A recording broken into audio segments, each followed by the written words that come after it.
Guys, before we get started, follow us on social media, Facebook, Instagram, and Twitter at Launchpad Pod, on our website, launchpadpod.com. Check us out on YouTube. Follow us on YouTube. Subscribe on YouTube. If we get to 1,000 followers, I'm going to do a super cut of the high five. It's going to be a lot of work. And if you want to make me do a lot of work, please subscribe. Actually, please just do it, because I will do the work. It's going to be amazing. Yeah, you heard about it in the Jeph Brown interview, but here it is now. I'll say it again. Yeah, please subscribe, because I want I more so than the subscribers and the listeners, I just want to give Rumi a hard time, and also want to see a bitch and super smash cut of all of our friggin' high fives of all these different people who are nerds and fans and all cool. Oh yeah, that'll be great. Some real grown-up human beings have. Brian Michael Bendis did it. I mean, we've had very few people refuse. Dave Gibbons did it. Dave Gibbons has done. I think we've had very few people refuse the amazing Launchpad podcast. I can only think of one that flat out refused it. Only one. I'm not doing that. All right, fine, dude. Don't be. Today's interview, I believe he says that was silly or that was stupid, and I love it. He goes, but he did it, and he did it, and and I like dumb. Yeah, he says it. Okay. Ignition sequence start. 6, 5, 4, 3, 2, 1, 0. All engine running. Liftoff. We have a liftoff.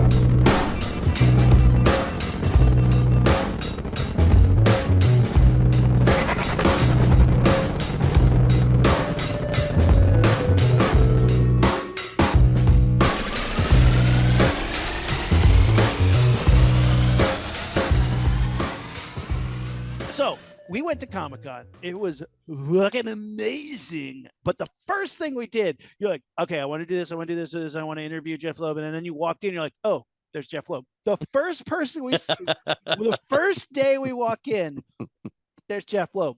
We didn't get to interview him until the last day at the last possible moment. But there he was. And he was like, well, Matt, you tell it, because it's cute and you cry. So it's interesting, because this is a weird Comic-Con, man, because Rumi wasn't sure if he could come. I submitted 3 proposals for panels. 2 of them got accepted. 2 hefty ones. We got to really plan these big panels. And even when Rumi wasn't sure if he was coming, he was still planning the shit out of it, making all this promo posters and art.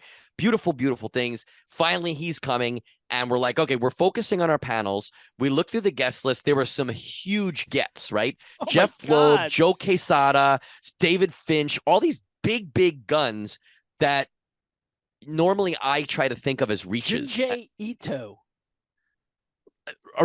All these people that were like, okay, these are, if we can land them, great. But we're not going to wait in line. We're not going to stalk them. Frank Miller. We were going to stalk him. We'll tell that story afterwards. There's all these reaches. And then there was a bunch of people who were like, hey, if we swing by their table and they're not busy, or they can give us a, hey, come back on Thursday at 2:00, great. But we usually schedule a lot more interviews beforehand and have a really strict schedule. This year, we didn't really have that. It was more loose, for the sake of, we had so much we had to do for the panels that we were like, interviews will be second, and we're not going to chase them down. We're wanting for interviews. We got like a month of content out of this. Yeah, if you look at, because I don't like beep boop beep, and I have a printed fold out of all my notes that I carry around with me at Comic-Con, like some sort of fucking Civil War hero. Grandpa, look at you. So if you look at that, there's not many scheduled interviews, but there's a wish list. And every morning on the bus ride in, me and Rumi would kind of go over the war plan for the day, and I'd say, here's what we have for sure. Here are a couple things that I want. And usually it's like the first thing we would do was scope out the want tables and see who was there and go up to them and be like, hey, can we do an interview? And if they push us later in the day, schedule it.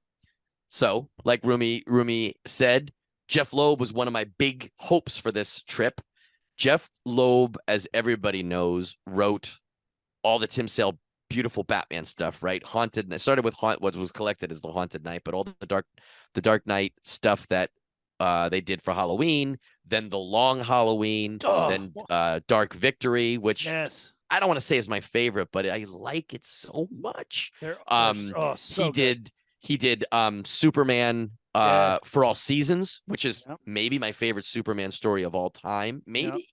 And he also did the Marvel color books. So he did Spider-Man Blue, Daredevil Yellow, and Hulk Gray.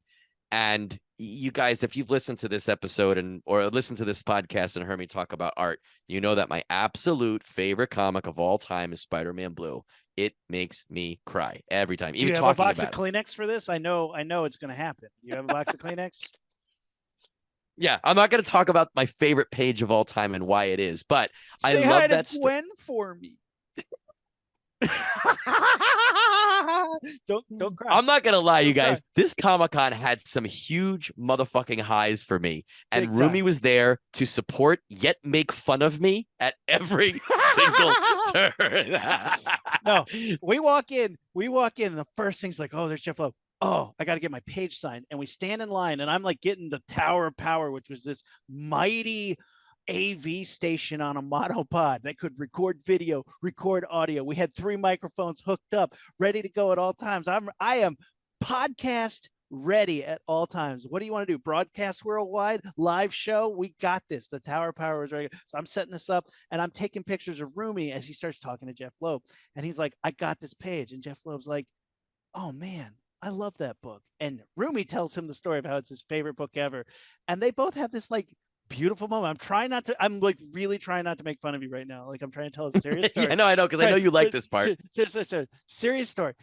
And you pull this page out, and the look on his face of just like nostalgia, sentimentality, poignant. Like it is such a cool thing to see. You pull this page out that he worked on, and to be like, have him sign it. He signed it really, what did he write on it? Did he write anything personal? He wrote on that page, he signed it, and I've already had it signed by the late Tim Sale. And it's just a Gwen and Peter Parker. It's not just, it is the greatest greatest Mary Jane and Peter Parker page in which they're discussing Gwen. It's just fantastic. It's literally my single favorite comic book page of all time.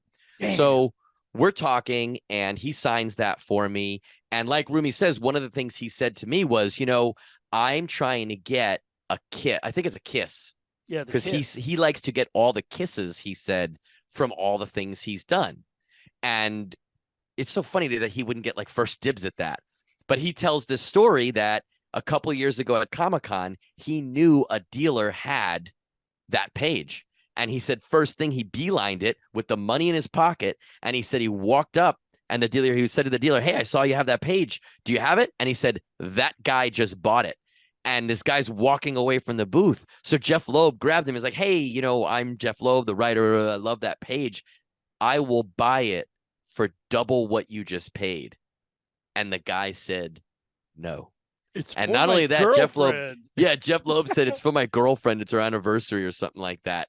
And Jeph Loeb was so deflated / angry. He was like, I wrote it, and your girlfriend, does she even know what this book is about? Blah, blah, blah. It's so funny. But like, it's kind of that thing that you and I, Rumi, talked about previously on an episode where we talked about bringing my friend's son Wyatt to Comic-Con, and he had this really cool interaction with David Pepos that he hopefully will remember.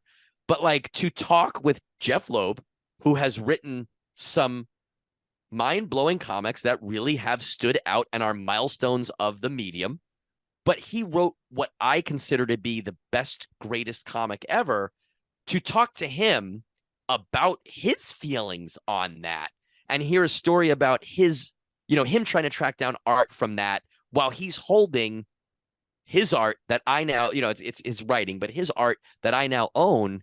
It's kind of like a bit of magic. It really does feel amazing to have that sign. So I asked him if he would sell me a script page of that. And he said, that's one thing that he doesn't do. But also at this point, he's like, I really can't, because I don't know where it would be. I also, bro, bring your computer to me. I will find that in 5 seconds. I will beep the shit out of that for you. You could, yeah. I would just I would unroll my piece of paper to look through. I wouldn't have a computer. Yeah. He's like, it's probably on a hard drive somewhere. I'm like, what year did it come out? Come on. Sort by date. But he did start by saying he doesn't do that. So it's like, okay, I understand. I had a hardcover of the same book that I had brought to Tim Sale one year, and Tim Sale had done a small Spider-Man head sketch, and he had signed it Tim Sale. So I asked him to sign that, and my favorite line from my favorite page is "Say hi to Gwen for me." I'm gonna get choked up just saying that. Mary Jane says that to Peter Parker while Peter Parker is essentially reliving his love with her and thinking about how important she was. And Mary Jane, being a supportive wife, understands that there's nothing that can touch that. And she says, "Say hi to her old friend," which I think is just fucking beautiful. So I asked him to sign and write that. So he wrote and signed that next to Tim Sale's little Spider-Man head sketch. And I might include that in a frame someday. I already have that piece framed, but it's a nice little light blue piece with spider webs and everything. It's so cool. So he signed that. And I was like, okay, I want to talk to him on the show, but that really was my main goal, my selfish goal. So then he spent 3 days jerking us around. Well, and that's one of those things. It's like, that's why he was a reach. $120 on signatures and no, that was not. I didn't spend a lot. I think I spent like $40, $50, but like that was the most important thing for me to walk away, was an interaction and that piece signed. Yeah, and we had a great interaction over it. So I was like, okay, if we don't get him on mic, this is still a success for me. But we asked him, and he said, okay, but my schedule is crazy. Come at the end of the day. So we kept coming back at the end of the day. He kept not being able to do it. Literally, it was like, I think the last or second to last day, we grabbed him. We literally saw him start to pack shit up, and it was like 5 o'clock, 6 o'clock, almost closing time. And we were like, what do you think? And he was like, let's sit down. Let's do it. Now, I was a little concerned because he was a little opinionated and a little what's a good word? What's a It's just cranky, man. You've been there for 4 days doing your shit, and it's been, it's late in the day. I get it. And he's like, I got to deal with these idiots again. I've tried to give them the gentle brush off 4 days in a row now. These dildos keep coming. But he sat down graciously and chatted with us, and it was great. And I got to talk to this legend. Like, for sure, you could say you don't like a single thing he's done. He is a legend. Like, even if you don't like him, even if you have valid reasons you don't like him, some of his books are fucking high points in modern comics. I don't know how you could argue that, at least commercially, at least artistically, both writing and art, Tim Sale's visual art, as well as the colorist. But it was so cool to talk to him about a couple different things. He was even cool when we had a technical hiccup, our first and only of the entire thing. Let's just ignore that and get on with the interview.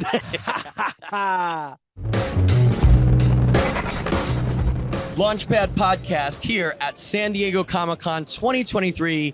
I am here with, no exaggeration, my favorite writer, Jeph Loeb. Mr. Loeb, thank you so much for being on the show. It's Jeph. Mr. Loeb is my dad. And he did tell me that yesterday. I apologize, Jeph. Jeph has written so many ridiculously fantastic things that have changed the way a lot of people look at comics. I know that your and Tim's Batman was one of the that's some people's Batman. That's their definitive thought for Batman, right? Yes. I guess you guys, did you realize what you were crafting when you were doing those first handful of stories? No, of course not. What did you think you were doing? I thought I was writing a good story for Tim to draw. It's how I approach every story, which is I appreciate an artist and what they do, and then I try to come up with a story that they get excited about, because I know that most of my artist friends work at home alone, and I'd like them to have a story that excites them, that gets them wanting to work on it.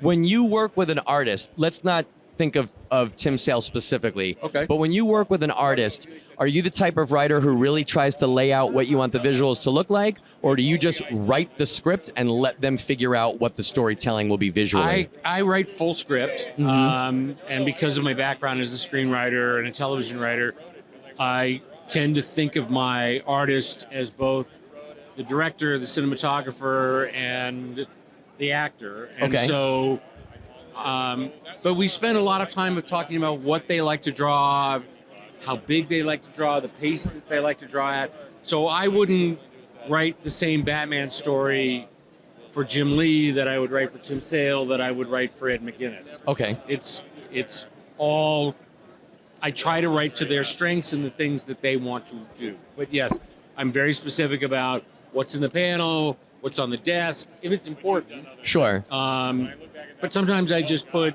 interior Batcave, and I try to put in the things in the Batcave that are important to see. Okay. Because it's going to take time in order to draw that and to take that time. And then also I think about it in terms of, who is going to want that page afterwards, because part of the artist's income is selling the page itself.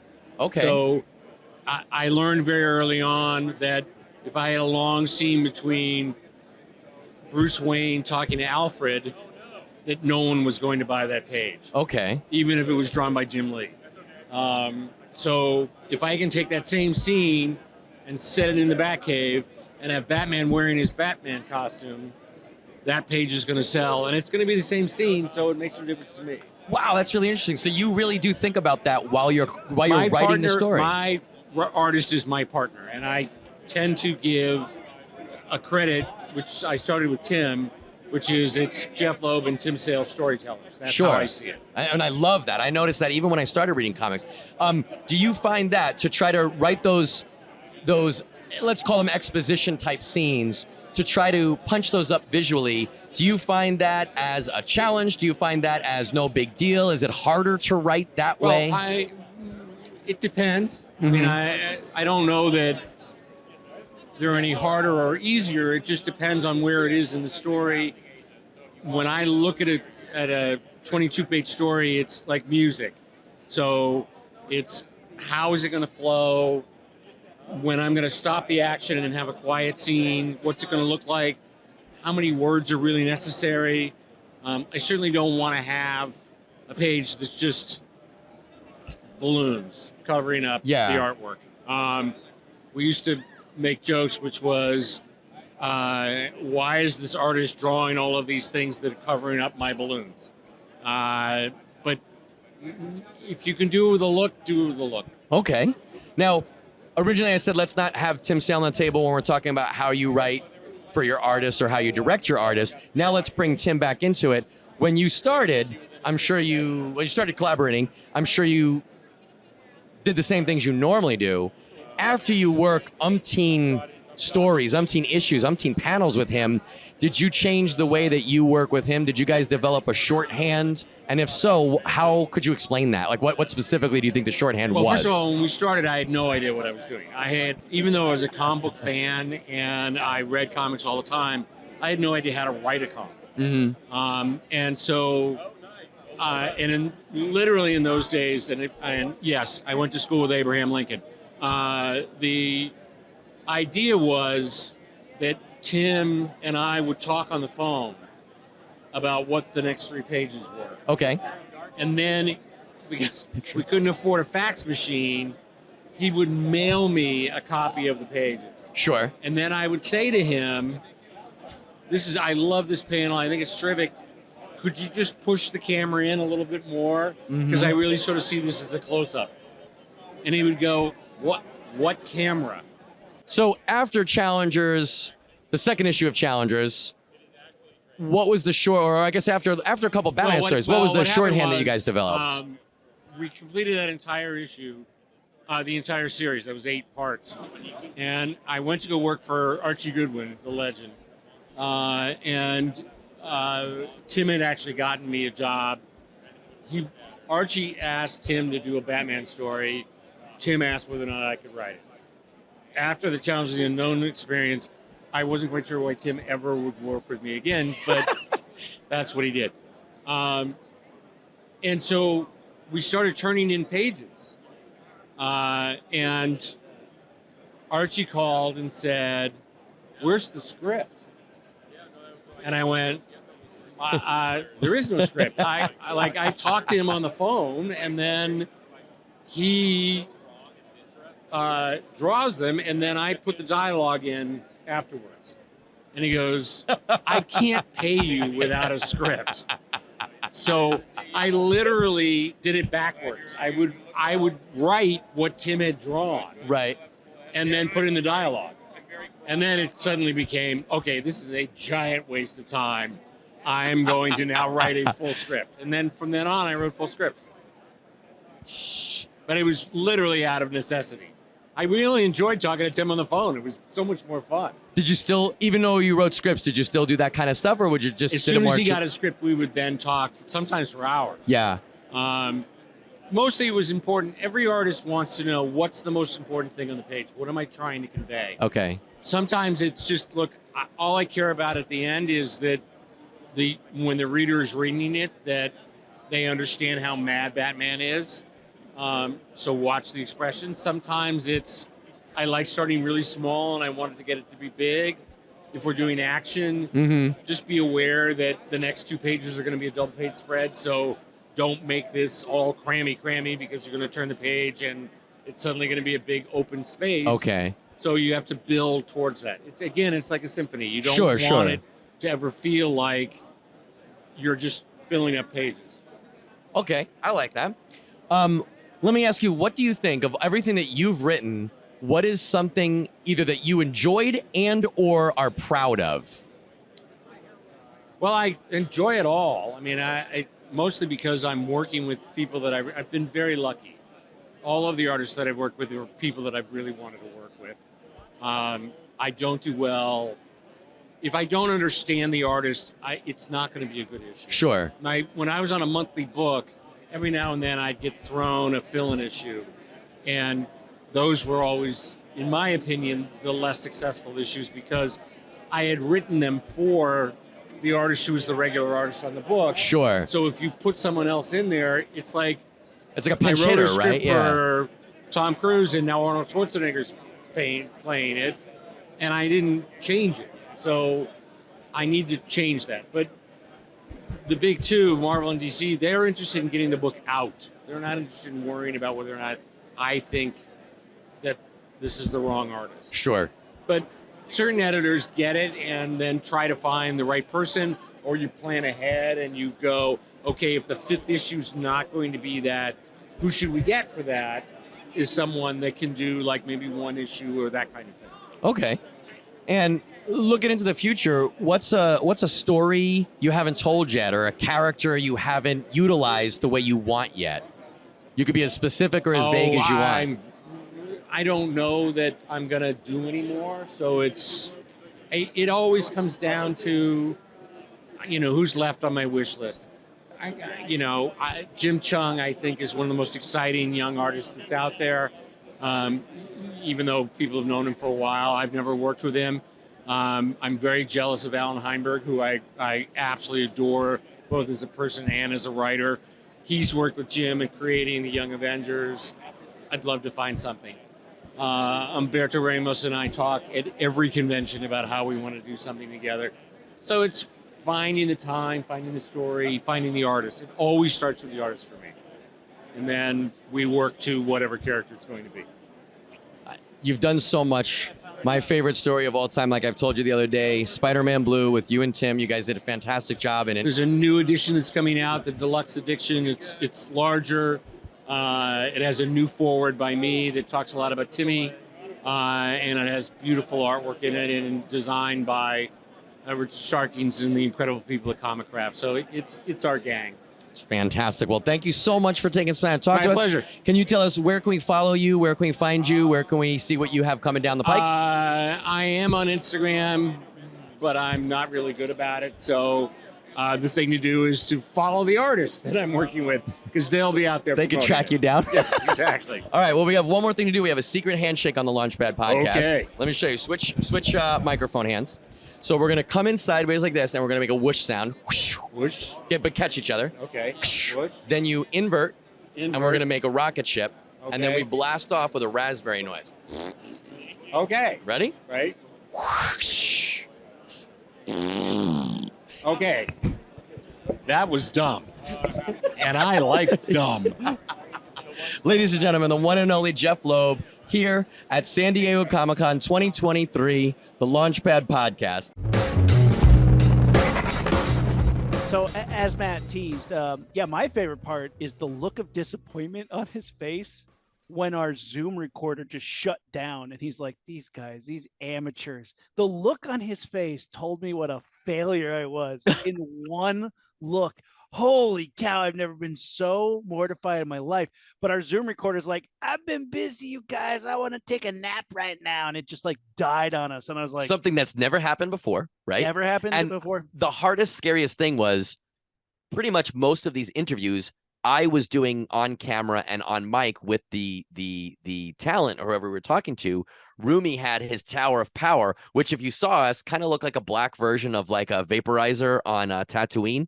So Rumi's like manning this thing and doing all the dials and he's fucking controlling all this shit and it shuts down.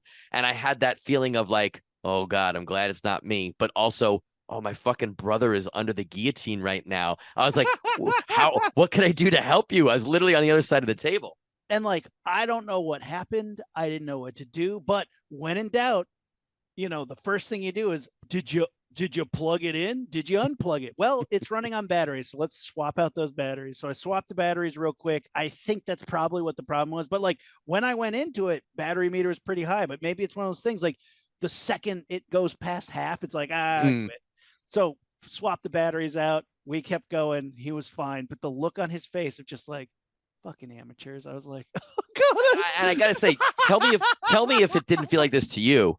I don't think it lasted longer than a minute and a half, 2 minutes tops, but it felt like about 7 days. Right? Yes, 100%.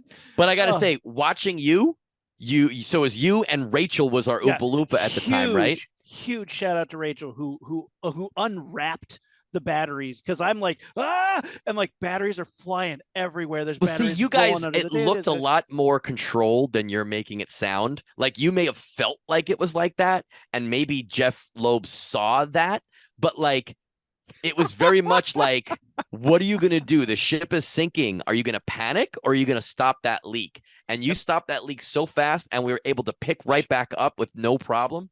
Show must go on. I love how some people would be like, nope, we've never had a problem in our life, but we're just like, transition. It was a total shit show. I love how we just like, I mean, behind the scenes, guys, and like just watching him sit there holding the microphone being like, motherfucking amateur. And I felt so bad. But at the end of the day, fuck it. You know, you got to roll with it. Show must go on. And he finished the interview. He came back and wasn't, you know, he didn't. I was because he had been a little surly a couple times for certain things, not at us, but just like while he talks. Clearly, he's done these talks and these interviews and talked about the shit a billion times, so it's not necessarily the most freshest thing. And not criticizing or saying anything against him, but now the dildos who've been tracking him down all God have come back. He finally says yes, and our shit craps out. I was waiting for a tongue lashing, but no, it was cool, no problem. And I think that speaks to you, Rumi, because you didn't make it seem like an emergency. You didn't make it seem like an unknown. You tried a thing, it worked, and we were back up and running really fast. And I was like, thank God. And like, you know, lesson learned in the future. If it is even remotely close to halfway, let's just freshen up those bats.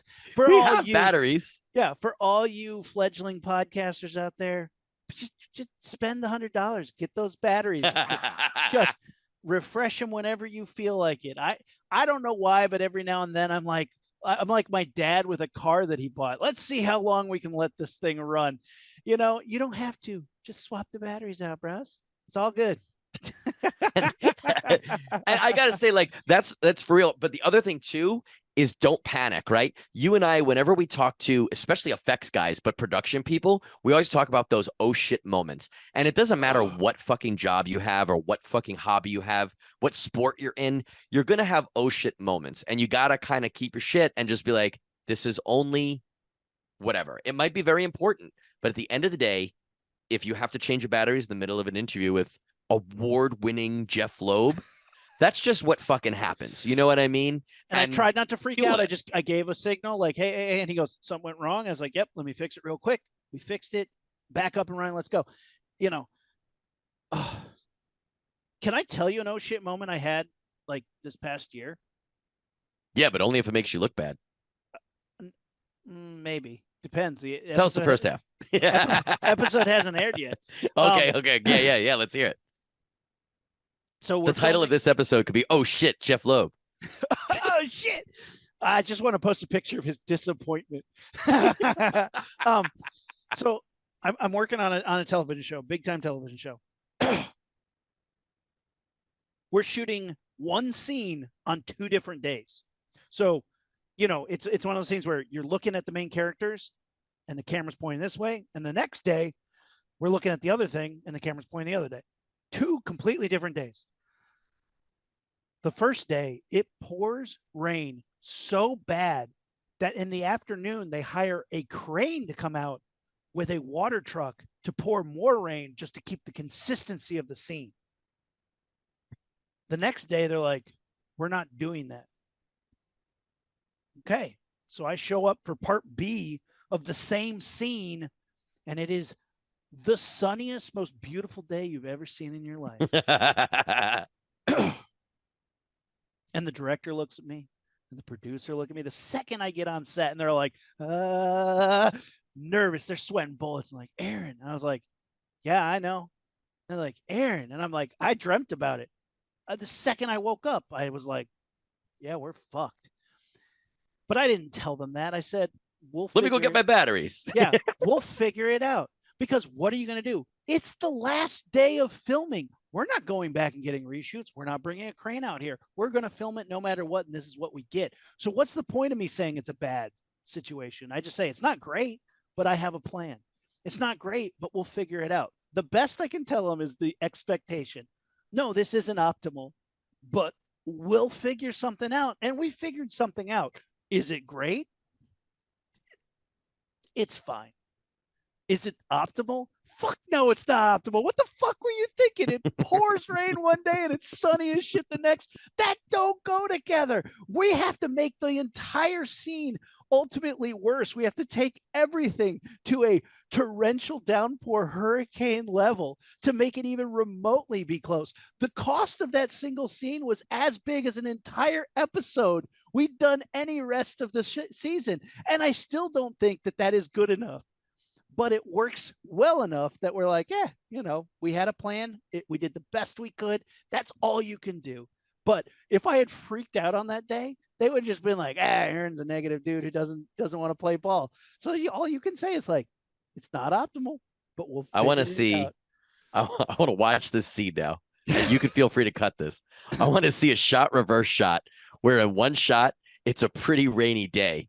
And on the other shot, it's a pretty day, and someone is clearly just pouring water in front of the camera, like between the talent and the camera.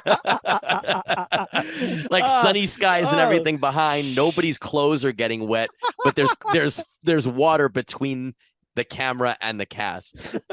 You joke, but that's basically what we had to do. Yeah, I've been in production, man. I know the tricks. That's basically what we had to do, but the rain's not real. But you have to put enough rain in front of it that you don't notice that nobody's getting wet. Oh my God. I also now want to cut to Jeph Loeb watching that scene on AMC on his couch, watching that scene and just being disappointed. Disappointed. Oh my then he's God. Then he's gonna look kind of towards the sky and be like, that's twice, McLean. These fucking amateurs, they can't get their shit right to save their lives. I mean, no lies detected, Jeph Loeb. I'm sorry. My apologies to Mr. Loeb. Can we tell a Mr. Loeb story? Yeah. So when Matt and I lived together, when the launch pad was in full effect and we were roomies, we would get like telemarketer calls. And one day, like Matt was like, "Oh, it's a telemarketer." I was like, "Let me answer it." And he hands it to me, and I'm looking around the room. I was like, "I need a name. I need a name." And on the floor is Long Halloween. And I was like, "Yep, hi, this is Mr. Loeb." And they're like, blah blah blah blah blah, telemarketer pitch. And I just start like going into this goofy shit, being this character that I've made up, Mr. Loeb. And I was like, I'm going to need to pass you off to my associate, Mr. Sale. We actually were saying Loeb, Sale and Loeb. Sale and Leo, and they became our alter egos for telemarketers, whatever he called. Oh, I'm sorry, Mr. Corgan isn't here. I'm his attorney, Mr. Loeb. You can talk to me. And as his attorney, I've advised him not to speak to anybody about this matter. And they're like, do you want a new roof or not? And I was like, that is not on the table. We cannot talk about this. As his attorney, Mr. Loeb, I definitely advise Mr. Corgan not to speak on such matters. Have a nice day, sir. And we would just we would just mess with them. Cut to the real Jeph Loeb looking over bills about new roof, and he looks up and he's like, 3 strikes, you're out, McLean. Never again will I be on your. But for bringing it back to Comic-Con, this Comic-Con, it was fantastic, but like without being melodramatic or like hyperbolic, it was special. There was like some really fucking standout moments of cons and of the podcast for me personally. And there was multiple. Like I could tell you 5 things that were quite literally mind-blowing and made this a special con and a special podcast interview or situation or whatever. And this Jeph Loeb is one of them. This is a huge one. This is a huge interview because you talk about this guy all the time. Every time you talk about his damn book, you're crying. It's like, come the fuck on. We finally got him on the show. I fuck it up. But it's a damn good interview, as you guys heard. I'm just saying, San Diego Comic-Con 2024, you got a lot to live up to. So, like, you better bring it.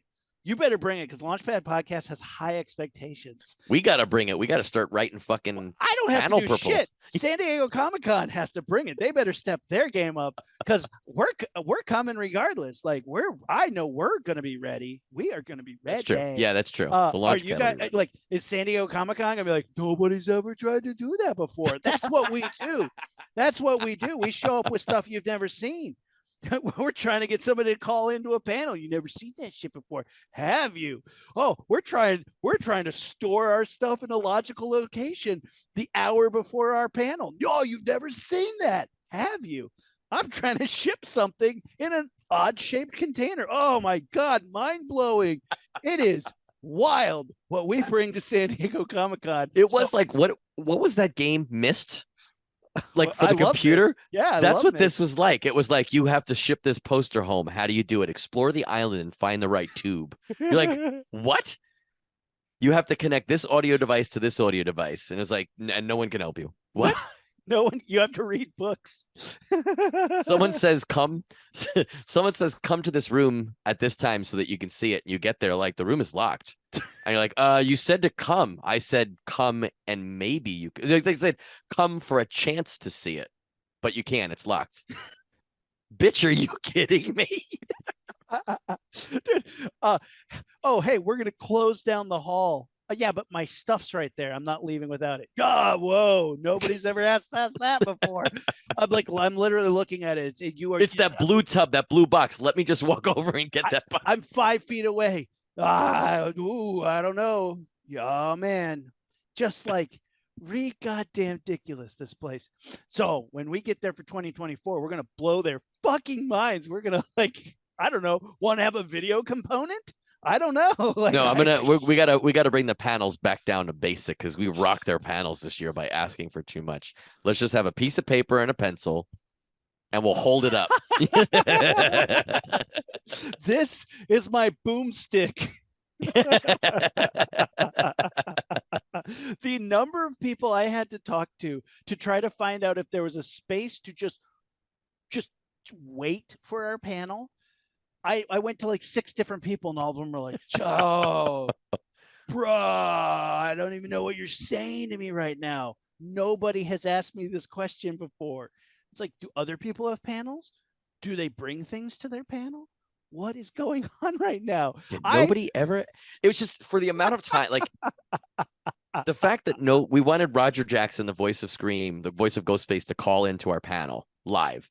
And they were thrown by that. It wasn't like, oh, that'll be tough to do. And they were like, they kept saying, I must have heard from 3 different people. No one's ever asked that before. So then Aaron and I started making jokes about it, but we heard it another 5 times throughout the course of the con from people specifically at Comic-Con. You're like, we're not reinventing the wheel here. Is it really been that big of a deal?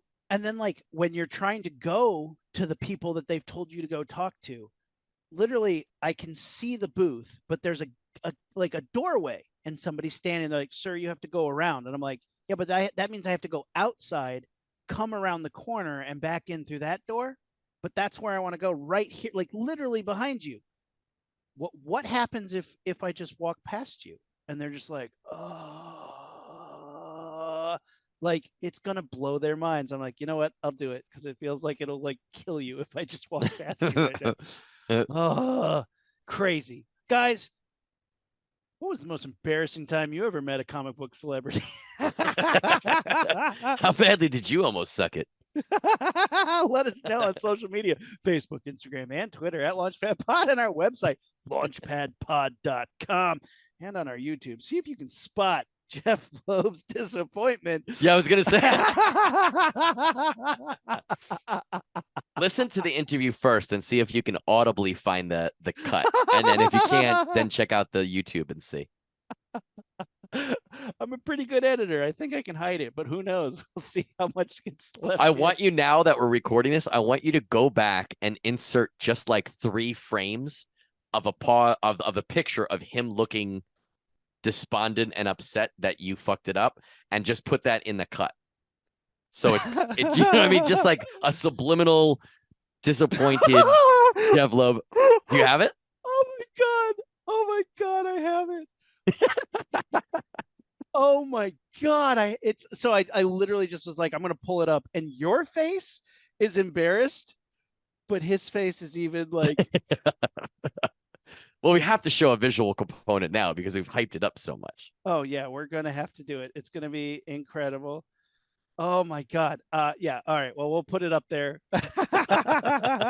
And here it is. All right, Rumi. After that, I guess there's only one thing to do but blast this thing off. Yeah, it's dumb, but I like dumb.